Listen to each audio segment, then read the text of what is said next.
ISC es el Instituto Americano de la Construcción en Acero.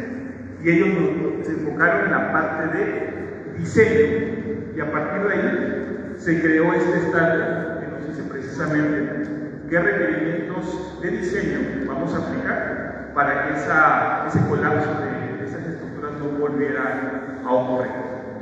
Pero, por otra parte, tenemos la investigación que se hizo, el reporte FEMA 353, que dio una pauta para la creación por parte de la Sociedad Americana de Soldadura, la AWS, de una especificación, un complemento del código de 1.1.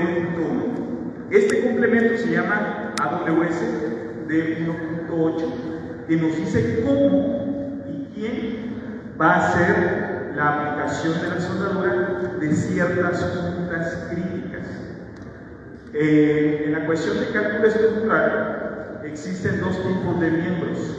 Un miembro que se llama redundante y otro que se llama no redundante.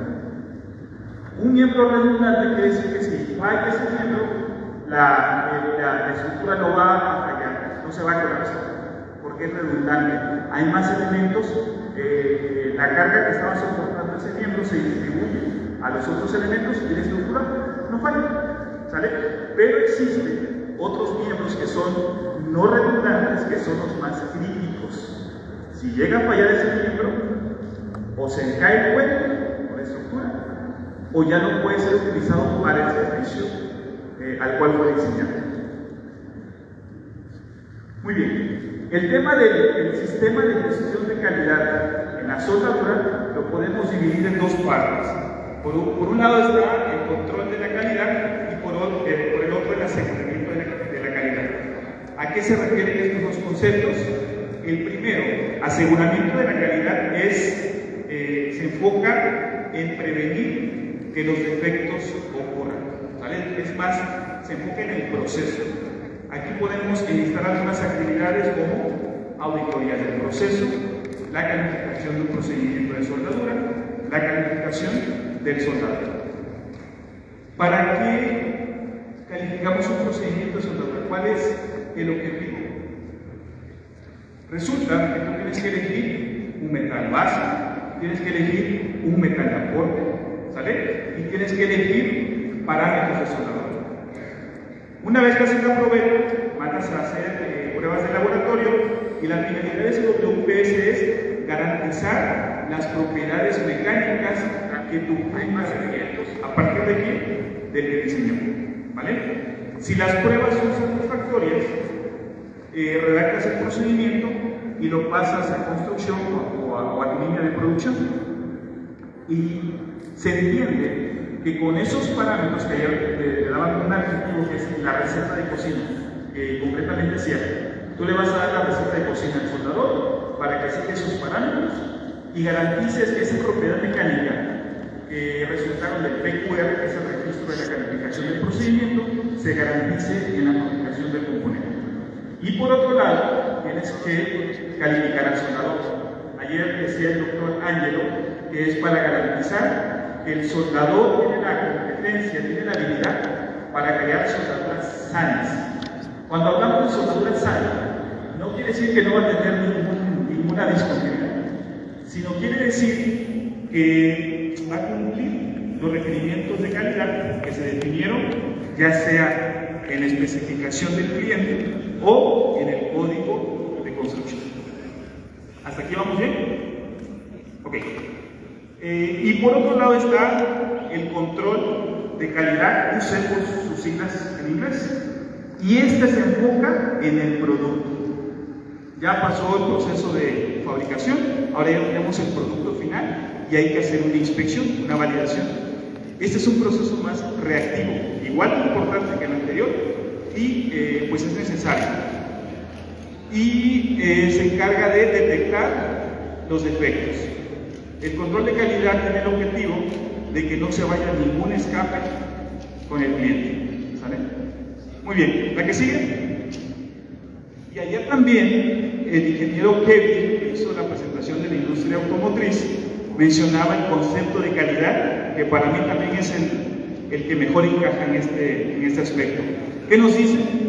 Calidad significa hacer las cosas bien, incluso cuando nadie te está observando. Por eso es importante que en tu sistema de gestión de calidad hay esa cultura, hay esa filosofía de trabajar hacia la calidad, porque de esta manera incluso puedes prescindir de los inspectores de calidad. El mismo soldador está comprometido con la calidad, el mismo supervisor está comprometido con la calidad. ¿Vale? Por favor. Vamos a pasar ahora a describir a esa persona que se le llama el inspector de soldadura. Ayer también el doctor Ángel hablaba de otros esquemas de calificación y certificación, como el ingeniero en soldadura, supervisor, especialista, inspector y soldador. Aquí en México, la principal necesidad de la industria actualmente en este tipo de calificaciones y certificaciones se enfocan en el inspector de soldadura, pero existen otras calificaciones como lo veíamos el día de ayer. ¿Quién es esta persona? Bien, no es un Superman, es una persona como tú, como yo, ¿sale? Simple y llanamente cumple ciertos requerimientos normativos de calificación, de conocimiento, de actitud, habilidad y hábitos, y en este caso la Sociedad Americana de Soldadura le dice: check, tú ya cumpliste todos esos requerimientos y te damos tu credencial y tu diploma de certificación como inspector en soldadura. Pero déjenme decirles algo importante. A veces alguien que se certifica, pues parece que como un pavo, ¿no? Así esponjadote. Y resulta que puede haber gente sin la certificación con un nivel de experiencia y actitud profesional que, mis respetos. La certificación solamente te dice que tú cumpliste ciertos requerimientos mínimos. De ahí hacia arriba, pues depende de uno, ¿no? Muy bien. Dentro de todos esos requisitos que necesita cumplir este personaje, el inspector en soldadura, el más importante, ¿cuál es? La actitud. Una actitud profesional. ¿Por qué? Ayer hablaba de que dejar pasar un defecto de una estructura, de un puente, recipiente a presión, puede resultar en una fatalidad. Y eso es importantísimo tenerlo en cuenta. La chamba de un inspector en soldadura es medular para garantizar esa calidad. Entonces, y por ahí nosotros tenemos una página en Facebook, se llama Cualesencia, y por ahí tenemos la definición donde resumimos todo lo que la AWS le pide al inspector en esa definición. La que sigue, por favor. Cuando tú haces el esquema para certificarte como inspector, la AWS te hace firmar un código de ética. ¿Por qué? Porque hablábamos del principal requisito, que es la actitud profesional, y es que tenemos una responsabilidad como inspectores ante el público. ¿A qué se refiere esto? A que muchos de estos componentes soldados pues van a ser usados por personas, ¿están de acuerdo? Entonces, una falla, y si nosotros liberamos ese producto, pues resultará en problemas incluso legales. Entonces, no es espantarnos, sino simple y llanamente aplicar esos 3 puntitos que vienen ahí: actuar con honestidad e integridad, vivir por las reglas. Este punto es bien importante. Para que tú digas en un reporte que la soldadura no cumple, es porque aplicaste un criterio de aceptación o rechazo. Este criterio no es propio del inspector. El inspector no tiene un criterio propio. Adopta uno de acuerdo a la necesidad del proyecto. La información que vamos a presentar, la información técnica de esta presentación, está basada en el código de construcción AWS 1.1, que es uno de los más utilizados. Y ahí se especifican todos los requerimientos de calidad que la estructura, que el componente debe cumplir. Entonces, vivir por las reglas, señores, aplicar a conciencia y en estricto apego a lo que indica el código de construcción o fabricación. Y basar sus decisiones en hechos, no en suposiciones. Es que parece que tiene un poro, parece que se le ve un socavado. No, tienes que medirlo. Por eso es importante también tener la habilidad para poder usar diferentes herramientas de inspección visual, porque tienes que basar tu decisión en un hecho. Por favor. Muy bien, este personaje, el inspector de soldadura, decíamos que es un punto clave, no es el más importante, pero es un punto clave para garantizar la calidad de un producto, porque esta persona es el punto medio de la comunicación en un proyecto de soldadura. Él trabaja con el gerente de planta, intercambia información con el superintendente de construcción, con los supervisores de soldadura, pero el punto de comunicación más importante que tiene este inspector de soldadura, ¿con quién creen que es? Con el soldador, exactamente, con el soldador. Y también ayer había una pregunta importantísima que hacía un compañero de ustedes, que era si es necesario que el inspector de soldadura sepa soldar. Bueno, para la AWS, para sus requerimientos, no es necesario. O sea que tú puedes certificarte sin tener siquiera la habilidad de aplicar soldadura. Pero los mejores inspectores son aquellos que alguna vez fueron soldadores. ¿Sí? Porque le da esa sensibilidad de saber cómo aplicar la soldadura. La que sigue. Y muy bien, no es que la tarea del inspector, si bien es cierto, una de sus actividades es validar el producto final, no es llegar a tachar todo. Eso no es la chamba final del inspector. Eso está mal, eso está mal, eso está mal. No, es sensibilizar también al soldador para cambiar ese chip, para cambiar la cultura del soldador y que sea sensible y conozca el por qué le está rechazando el producto. ¿Por qué un golpe de arco no es aceptado? ¿Por qué cierta profundidad de socavado tampoco es aceptada? La que sigue. Muy bien. Vamos a ver entonces algunos de los requerimientos de calidad del código de construcción de 1.1 y explicar un porqué. La que sigue. Muy bien. Vamos a empezar por la parte de diseño. La cláusula 4429 nos dice acerca del tamaño máximo de un filete. ¿Sale? Y este requerimiento, señores, solamente aplica para juntas traslapadas y que van a estar soportando una carga. Porque en un componente de repente podemos tener una junta que va soldada, pero que no lleva ninguna carga. Entonces, este requerimiento, ¿para qué lo aplicamos ahí? ¿Vale?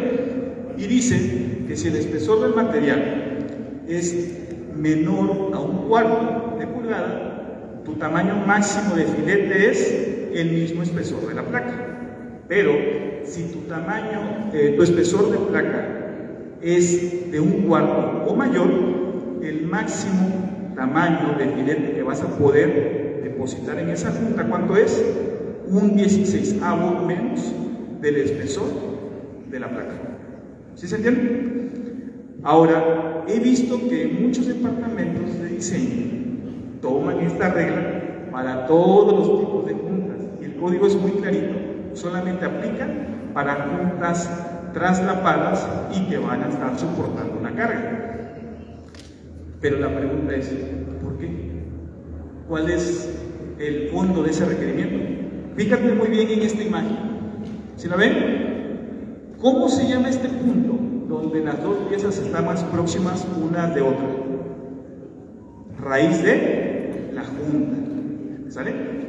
Y a partir de esa raíz de punta se mide un parámetro importante en diseño que se llama, esta línea negra que está aquí, ¿cómo se llama? Garganta teórica. Con ese valor se diseña para saber cuál es el esfuerzo que va a poder soportar cierta junta. ¿Qué pasa si nosotros en esta junta traslapada echamos el cordón hasta arriba? Ese pequeño borde, el calor del arco eléctrico lo puede fundir, y cuando tú vas a evaluar la pieza resulta que tú ves el cordón hasta acá arriba. Tú vas a decir, no, pues el tamaño de esa junta es el mismo espesor del material, y hay una forma por trigonometría de saber cuál es el valor de esa garganta teórica y por ende saber cuánto resiste. Pero resulta que si tienes esta condición, al fundir esta parte, tu garganta teórica va a ser a partir de la raíz de la punta hasta la superficie de la soldadura. Lo que estás haciendo es disminuir la garganta.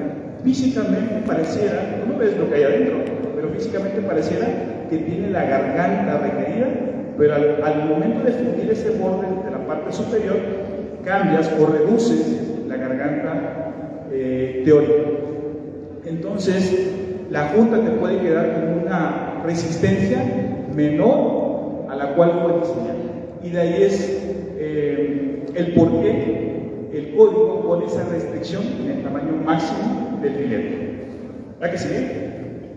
Otro requerimiento de diseño es, por ejemplo, cuando tenemos una junta, un miembro de una estructura que va a estar sujeta a un esfuerzo de tensión, que recuerden, señores, el esfuerzo de tensión, por lo general, es el más crítico en una estructura de acero. Entonces, ¿qué hay que hacer? Evitar, en la medida de lo posible, que en esa zona que está sujeta a tensión tengamos un concentrador de esfuerzo, una muestra, por ejemplo. A ver si es una pregunta de examen. En un cordón de soldadura, ¿en qué parte del cordón existe la mayor probabilidad de un defecto? ¿Dónde? En un cordón. ¿Al inicio, en medio o al final? ¿Al final? ¿Quién da más? ¿Al final?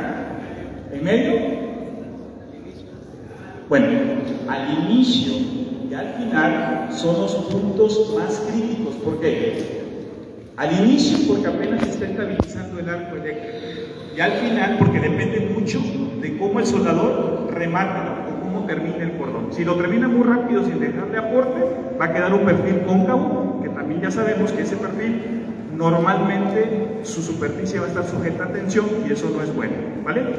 Entonces, lo que dice el código en esta parte es, si este miembro aquí, en el borde, está sujeto a tensión, no le eches soldadura ahí, termina antes. ¿Sí me explico? Entonces, si nosotros somos la parte que vamos a diseñar, tenemos que evitar mandar a aplicar soldadura en esta zona, porque ya sabemos que puede representar un riesgo, ¿va? Y otro requerimiento puede ser la separación máxima que debe haber entre dos cordones de soldadura paralelos en una junta traslapada, y también su longitud mínima. ¿Para qué? Para evitar que cuando esté sujeta a un esfuerzo, esas placas no tiendan a separarse, ¿sale? Pero también el código tiene apertura. ¿Qué quiero decir con esto? Que incluso te dice que si por alguna cuestión de diseño o ya de fabricación no puedes hacer un cordón más largo, o no puedes hacer que estas dos soldaduras estén más próximas unas de otras para evitar esa separación, te da una opción de hacer soldaduras de tapón, ¿sale? Para reforzar, para evitar que se separen las piezas. ¿La que sigue? Ok, vamos a entrar ahora a unos requerimientos de calificación. Recordemos, podemos calificar el procedimiento o al soldador. Y en la parte de calificación del procedimiento de soldadura hay una prueba que se llama la CVN, por sus siglas en inglés, que es la Charpy. Hay proyectos que van a estar, donde la estructura va a estar sometida a temperaturas muy frías, donde el material se comporta diferente. Ustedes son los expertos en materiales, yo soy civil, ¿sale? Pero recordemos que esta condición de la estructura hay que garantizar las propiedades haciendo esa prueba Charpy en la calificación del procedimiento. Bueno, cuando tenemos esa necesidad, el código de 1.1 te pone muchas restricciones, porque hay que garantizar esta propiedad de tenacidad. Dentro de esos requerimientos está la que tenemos en la presentación, que es la limitación en la entrada de calor. Dice que no podemos exceder la entrada de calor máxima que utilizaste en la calificación de tu procedimiento de soldadura. La pregunta, ¿por qué? Cuando nosotros excedemos el heat input de la que calificamos en el procedimiento, ya sea que excedemos amperaje, voltaje o que vamos a una velocidad de depósito más lenta de la que fue calificada, tenemos esta zona que se conoce como de crecimiento de grano. Y esta zona en los aceros nos dice que tiene una propiedad de tenacidad menor. Por lo tanto, el código te pone esa restricción de la entrada de calor cuando el cliente o el proyecto requiere la prueba Charge. ¿Sí? Ok. Vamos a ver ahora un requerimiento para la calificación del soldador. Pregunta de examen, señores. Si tenemos a un soldador que utilizó el proceso de arco sumergido, pero lo hizo, se calificó en su aplicación semiautomática, la pregunta es, ¿puede este soldador calificado en producción operar el mismo proceso, pero ahora de manera automática? ¿Sí o no? Por acá dice que no. ¿No? Ok. Esa tablita 6.12 nos dice las variables esenciales para el soldador. Y usando la lógica, ¿qué es más difícil? ¿Aplicar semiautomático el proceso o aplicarlo automático? ¿Qué es más difícil? El semiautomático es más difícil. Por lo tanto, si el soldador se calificó de manera semiautomática, el código te permite que ese soldador está calificado para utilizar el mismo proceso de una manera automática. Sí se puede. A la inversa no. A la inversa es, te calificaste como operador aplicando de manera automática, no puedes utilizar ese proceso de manera semiautomática en producción porque requiere más habilidad. ¿La que sigue? Ok. Para calificar un procedimiento de filete bajo de 1.1, una de las pruebas que te pide es hacer macroataque. Y uno de los requerimientos fundamentales, ¿cuáles son? Que exista fusión en la raíz de la punta. Y te dice, no necesariamente más allá. No quiere decir que si tú tienes más penetración más allá de la raíz de la punta, vas a rechazar el procedimiento. Al contrario, está mejor. ¿Sale? ¿Por qué? Porque recordemos que a partir de este punto se mide la garganta teórica que nos da la resistencia de la punta. Sigue, por favor. Ok, vamos a pasar ahora al grupo de fabricación. Existen muchos requerimientos, nada más traigo unos pequeños ejemplos. El 732 habla sobre electrodos del proceso de electrodo revestido. Existen unos electrodos del proceso SMAO que se conoce que son de bajo hidrógeno. En su clasificación, ¿con qué números terminan? ¿Con qué números terminan los electrodos que son de bajo hidrógeno? Entonces pregunta el examen. 5, 6 y 8. Por ejemplo, el 7018 termina con 8, es un electrodo de bajo hidrógeno. Y el código te dice que estos electrodos deben ser almacenados una vez que se habla de su empaque hermético, meterlos a un horno de mantenimiento mínimo a una temperatura de ¿cuánto? De 120 grados centígrados. ¿Para qué? Para garantizar que sigan con su condición de bajo hidrógeno. ¿Qué pasa si depositamos hidrógeno en la soldadura? ¿Qué puede suceder? Fisuras, porosidad. Entonces, estos son los requerimientos que nos pide el código en la parte de fabricación. Mantener la misma condición de bajo hidrógeno de esos tipos de electrodos. La que sigue, por favor. Esto es muy similar a lo que vimos en la parte de diseño, pero es de fabricación. Nosotros en las aulas, en los cursos que tomemos de soldadura, le van a dibujar una junta perfecta, ¿sale? Así. Y te van a decir que aquí se llama raíz de junta y que a partir de este punto se mide la garganta teórica. Pero cuando vamos al campo o vamos a un taller de fabricación, resulta que pues hay humanos que hacen los cortes y no son cortes perfectos. Siempre va a quedar un pequeño gap, un pequeño espacio. En ese sentido, el código nos dice cuál es la máxima abertura de raíz permisible. En este caso, 3.16 para espesores de material menor a 3 pulgadas. 3.16 es el máximo gap. ¿Por qué? Miren, En una junta ideal, esa que vemos en los libros, a partir de aquí se mide la garganta efectiva. Pero cuando tú tienes un gap, ahora la garganta se mide a partir de este punto, que se llama raíz del punto.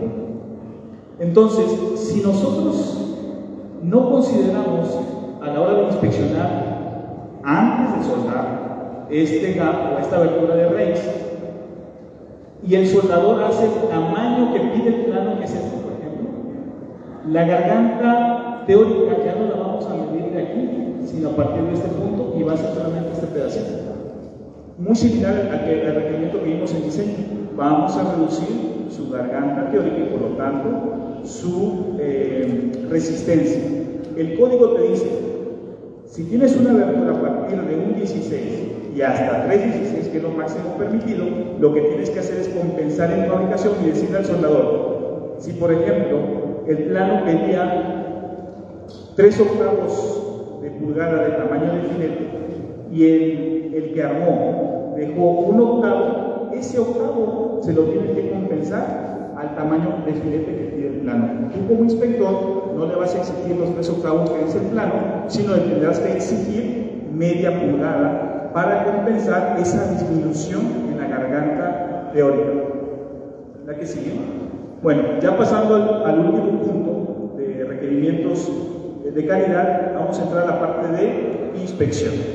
Ya diseñamos, ya calificamos el procedimiento, calificamos al soldador, ya fabricamos, ahora falta la inspección. En la parte de inspección hay ciertas discontinuidades que no tienen tolerancia, es decir, en automático están rechazados como las grietas, la falta de función, traslape. ¿Por qué? Porque por su geometría son puntos de concentración de esfuerzo y a partir de ahí se pueden generar fisuras. Que recuerden, el defecto más crítico en una soldadura precisamente es la fisura, porque tiene extremos agudos que tienden a propagarse. ¿Vale?